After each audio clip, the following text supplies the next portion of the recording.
സത്യത്തിൽ ഒരു കംഫർട്ട് സോണിൽ ഇരിക്കുകയായിരുന്ന ജാസ്മിൻ ഇന്നലെ അവിടെ നിന്ന് പുറത്തു വരുന്നതാണ് നമ്മൾ കണ്ടത്.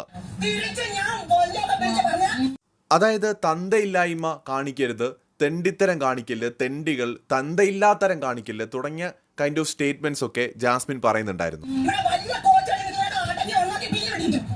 സോ ഇതിനകത്തെ ഒരു കോമഡി എന്താണെന്നറിയോ? അതായത് ചെറ്റേന്ന് ഗബ്രി നമ്മുടെ ജിൻഡോയെ വിളിക്കുന്നുണ്ടല്ലോ.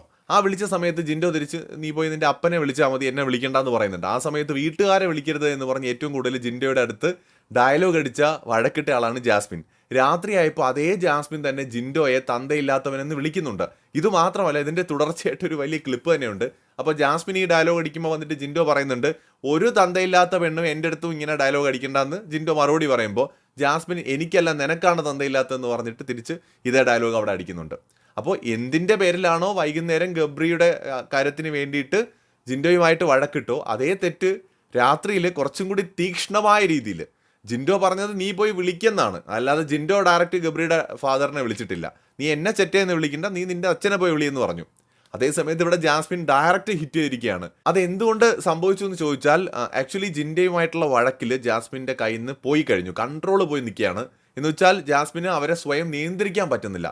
ഇത്രയും ദിവസം ക്യൂട്ട്നെസ് കാണിച്ചിട്ട് എവിടെയെങ്കിലും ഇരുന്നൊരു ജാസ്മിൻ അല്ല, അല്ലെങ്കിൽ വഴക്കിടുമ്പോഴും ജാസ്മിൻ പോകുന്നൊരു ലെവലുണ്ട്.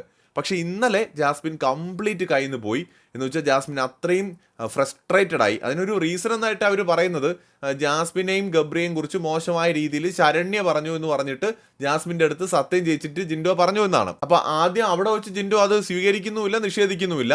പിന്നീട് ജിൻഡോ പറയുന്നുണ്ട് ഞാൻ എൻ്റെ ഗെയിം സ്ട്രാറ്റജിയുടെ ഭാഗമായിട്ട് എന്തും ചെയ്യുമെന്ന്. പക്ഷേ ഇത്തരം സിറ്റുവേഷൻസിൽ എതിരാളി ഇത്തരത്തിൽ പ്രൊവോക്കിംഗ് ആയിട്ടുള്ള കാര്യങ്ങൾ ചെയ്യുന്നു എന്ന് തോന്നിക്കഴിഞ്ഞാൽ നമ്മൾ സ്വയം നമ്മളെ നിയന്ത്രിക്കണം. ആത്മനിയന്ത്രണം എന്ന് പറയുന്ന ഒരു സാധനമുണ്ട്. അതില്ലെങ്കിൽ ഇതുപോലെ കയ്യിന്ന് പോവും. നമ്മളെ വായിന്ന് പച്ച തെറിയൊക്കെ വെളിയിൽ വരും. ജാസ്മിൻ ഇന്നലെ പലതവണ തെറിവാക്ക് ഉപയോഗിച്ചു. ബീപ് സൗണ്ടോ അവിടെ ഇടേണ്ടി വരുന്നു ലൈവിൽ പോലും. അപ്പോൾ ജാസ്മിൻ ആക്ച്വലി ഒരു ഗെയിമർ എന്ന നിലയിൽ ഇന്നലെ ഫെയിലായിപ്പോയി. ജിൻഡോ എന്ന് പറയുന്ന ഗെയിമറിനെ ഡിഫെൻഡ് ചെയ്യുന്നതിൽ ഫെയിലായിപ്പോയി. കാരണം ജിൻഡോയെക്കാളും മോശമായിട്ട് ആ സിറ്റുവേഷൻ ജാസ്മിൻ കൊണ്ടുപോകുന്നതാണ് നമ്മൾ കണ്ടത്. അപ്പോൾ കൂടുതൽ അപ്ഡേറ്റുകളുമായി വീണ്ടും കാണാം. അപ്പനും അമ്മയ്ക്കൊന്നും ഈ സീസണിൽ ഒരു വിലയില്ല. അങ്ങോട്ടും ഇങ്ങോട്ടും തന്തയില്ലാത്തവനെന്നും തന്തയില്ലാത്തവളെന്നും ഒക്കെയുള്ള വിളിയൊക്കെ യഥേഷ്ടം നടക്കുകയാണ്. അവർക്ക് വിലയില്ലെങ്കിൽ പിന്നെ നമുക്കെന്താ, അവർ വിളിക്കട്ടെ.